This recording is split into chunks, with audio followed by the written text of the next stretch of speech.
मूल रूप से ठाणे के सांता क्रूज की रहने वाली जानवी कुकरेजा 19 साल की थी। वो दो बहनों में बड़ी थी। जानवी पढ़ने में काफ़ी अच्छी थी और ह्यूमन साइकोलॉजी की छात्रा थी। उसके माँ बाप ने उसको आगे की पढ़ाई के लिए ऑस्ट्रेलिया भेजने की तैयारी कर ली थी। जानवी 1 जनवरी 2021 की सुबह मृत अवस्था में खार इलाके की भगवती सोसाइटी के ग्राउंड फ्लोर पर पाई गई थी और बुरी तरह से खून से लथपथ थी। अंदाज़ा ये लगाया जा रहा था कि जानवी शायद नशे की हालत में ऊपर से नीचे आते समय लड़खड़ाकर सीढ़ियों से गिर गई होगी। वो 31 तारीख 2020 की रात को अपने दोस्तों के साथ न्यू ईयर पार्टी मनाने गई थी। 31 दिसंबर को उसके पापा समीर कुकरेजा का जन्मदिन भी होता है। जानवी ने जन्मदिन पूरे उत्साह के साथ मनाया था और 7 बजे केक कटिंग की गई थी।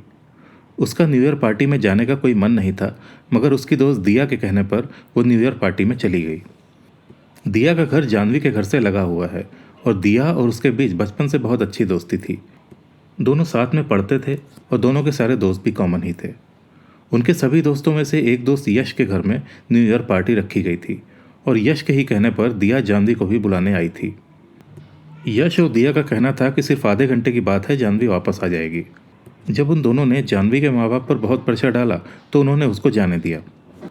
वो निकलते निकलते अपने माँ और पापा के गले लग के गई। उसके पापा ने बोला कि वो जब भी बताएगी वो उसको कार से लेने आ जाएंगे। इसके बाद जानवी के पापा को अगली सुबह 5 बजे सीधे पुलिस स्टेशन से कॉल आया, जिसमें उनको तुरंत पुलिस स्टेशन आने को बोला गया। उनको ये बताया गया कि जानवी और दिया का एक्सीडेंट हो गया है। उन्होंने ये भी बताया कि दिया हिंदुजा हॉस्पिटल में है जबकि जानवी भाभा हॉस्पिटल में। जानवी के पापा को यह कुछ अजीब सा लगा कि अगर दोनों का एक्सीडेंट साथ में हुआ था तो दोनों अलग अलग हॉस्पिटल्स में क्यों एडमिट हैं। पापा समीर और माँ निधि के पुलिस स्टेशन पहुंचने के बाद जो उनको पता चला वो उनके जीवन की सबसे दर्दनाक खबर थी। पुलिस ने बताया कि जानवी की मृत्यु हो चुकी है और पोस्टमार्टम के बाद ही पता चल सकता है कि यह दुर्घटना हुई कैसे। जानवी की पोस्टमार्टम रिपोर्ट में जो कुछ निकला वो सबको हिला देने वाला था। पोस्टमार्टम रिपोर्ट के अनुसार जानवी के शरीर पर कुछ 48 घाव थे और उसकी मृत्यु उसका सर फटने की वजह से हुई थी। ऐसा लग रहा था कि जानवी के सर को किसी लोहे की रॉड से लगातार बार बार मारा गया था। अब यह एक पूरी तरह से पुलिस केस बन चुका था, जिसमें एक 19 साल की लड़की को पूरी तरह से घायल करके मारा गया था। पुलिस ने मामले को गंभीरता से लिया क्योंकि यह वारदात मायानगरी मुंबई के एक बहुत ही पॉश इलाके में हुई थी। मगर पुलिस के सामने सबसे बड़ा चैलेंज ये था कि इस वारदात का कोई भी चश्मदीद गवाह नहीं मिल पा रहा था। जानवी के सभी दोस्तों से पूछताछ करने पर कुछ कड़ियाँ जुड़नी शुरू हो गईं और तब सबके सामने ये राज सामने आया कि यह हत्या एक लव ट्रायंगल के चलते की गई थी।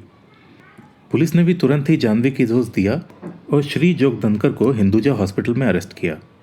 दोनों के ही हाथ और चेहरे में चोट आई थी और दोनों ही अपना इलाज करवाने के लिए हिंदुजा हॉस्पिटल में भर्ती हुए थे। पुलिस ने जब इन दोनों से पूछताछ शुरू की तो दोनों साफ साफ इस हत्या के इल्ज़ाम से मुकर गए। दोनों का ही कहना था कि खार की उस भगवती हाइट्स के 15वें माले पर पार्टी चल रही थी, जिसमें उसके अलावा और भी बहुत लोग थे और सभी नशे में चूर थे। ऐसे में जानवी के साथ ये हादसा कब और कैसे हुआ उनको नहीं पता। ये पार्टी इसी भगवती हाइट्स में रहने वाले यश आहूजा के घर में ऑर्गेनाइज की गई थी। पार्टी में कुल 15 लोग थे, जिनमें 10 लड़के और 5 लड़कियां थीं और सभी के सभी टीनेजर्स थे। पुलिस ने सभी को पुलिस स्टेशन बुलाया और पूछताछ के अलावा इनके ब्लड सैंपल्स भी लिए, जिससे कि ये भी पता चले कि इन लोगों ने साधारण नशा ही किया था या कोई प्रतिबंधित ड्रग भी ले ली थी। दिसंबर 2020 का समय लॉकडाउन का भी था और ऐसे में कहीं भी पार्टी करना मना था। ऐसे में इन लोगों ने कैसे ये पार्टी ऑर्गेनाइज कर ली और इसके लिए यश ने कोई परमिशन ली भी थी या नहीं। जानवी की मां निधि का कहना है कि श्री जोगदनकर और जानवी 3 साल से एक दूसरे को जानते थे और एक दूसरे के अच्छे दोस्त थे।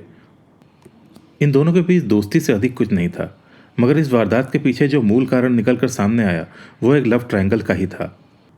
चूंकि जानवी, दिया और श्री के घर आसपास थे, ये तीनों ही एक दूसरे के घर पर मिलते रहते थे। ये मानना है कि जानवी और श्री दोस्त से भी बढ़कर कुछ थे, मगर इन दोनों के बीच दिया आ गई। जानवी ने ऐसा कई बार महसूस किया कि श्री अब उसके बजाय दिया की तरफ ज़्यादा खिंचा जा रहा है। 31 दिसंबर की रात भी ऐसा ही कुछ हुआ। भगवती हाइट्स के 15वें फ्लोर पर होने वाली इस पार्टी में सभी नशे में चूर थे और डांस कर रहे थे। म्यूजिक भी जोर जोर से बज रहा था और इसी बीच पार्टी से दिया और श्री अचानक गायब हो गए। जब जानवी ने ध्यान दिया तो उसको समझ ही नहीं आया कि ये दोनों कहाँ अचानक गायब हो गए हैं। उसके दिमाग में शक का कीड़ा रेंग गया और वो पागलों की तरह इन दोनों को ढूंढने में लग गई।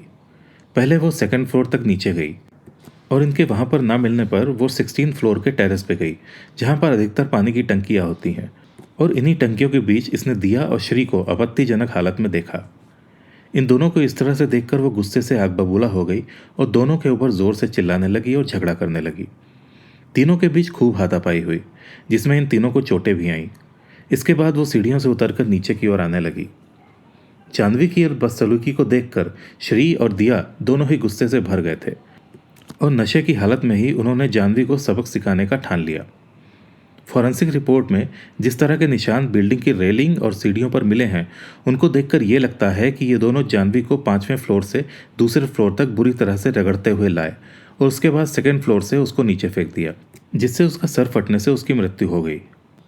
अपने आप को बेकसूर दिखाने के लिए ये दोनों वहाँ से सीधे हिंदुजा हॉस्पिटल चले गए, मगर मुंबई पुलिस ने वारदात में इनके शामिल होने की गुत्थी खोल दी जब इनके कपड़ों पर जाह्नवी के खून के निशान भी मिले। जनवरी को ही इस वारदात को 3 साल होने को है। जाह्नवी की माँ का हमेशा से यही कहना है कि जाह्नवी और श्री अच्छे दोस्त थे और वो लव ट्रायंगल से इनकार करती हैं।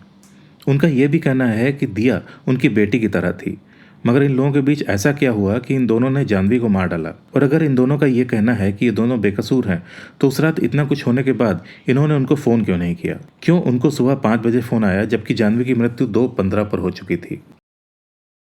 6 जुलाई 2022 को बॉम्बे हाईकोर्ट ने श्री की बेल को रिजेक्ट कर दिया था, जबकि दिया को इससे पहले बेल मिल चुकी थी। श्री अभी भी जेल में है और 5 मई 2023 को बॉम्बे हाईकोर्ट ने श्री को गुनाहगार मानते हुए इन दोनों के खिलाफ चार्ज फ्रेम कर दिए हैं। जज भारती डांगरे का कहना था, नया साल नए सपने बुनने का मौका लेकर आता है। नया साल हमारे सामने किताब की अध्याय की तरह खड़ा है जो लिखे जाने का इंतज़ार कर रहा है। हालांकि इस 2021 के नए साल में 21 साल के श्री जोगदंकर ने खुद को गुनाह के एक दलदल में डाल दिया है। उस पर अपने करीबी दोस्त जाह्नवी की हत्या का आरोप है और आरोप है कि इस कृत्य में उसकी एक अन्य करीबी दोस्त दिया ने भी उसकी मदद की। पुलिस आरोप पत्र में संकलित सामग्री और उन पर लगे आरोपों की गंभीरता को देखते हुए जोगदंकर को जमानत पर रिहा करने का कोई मामला नहीं बनता है।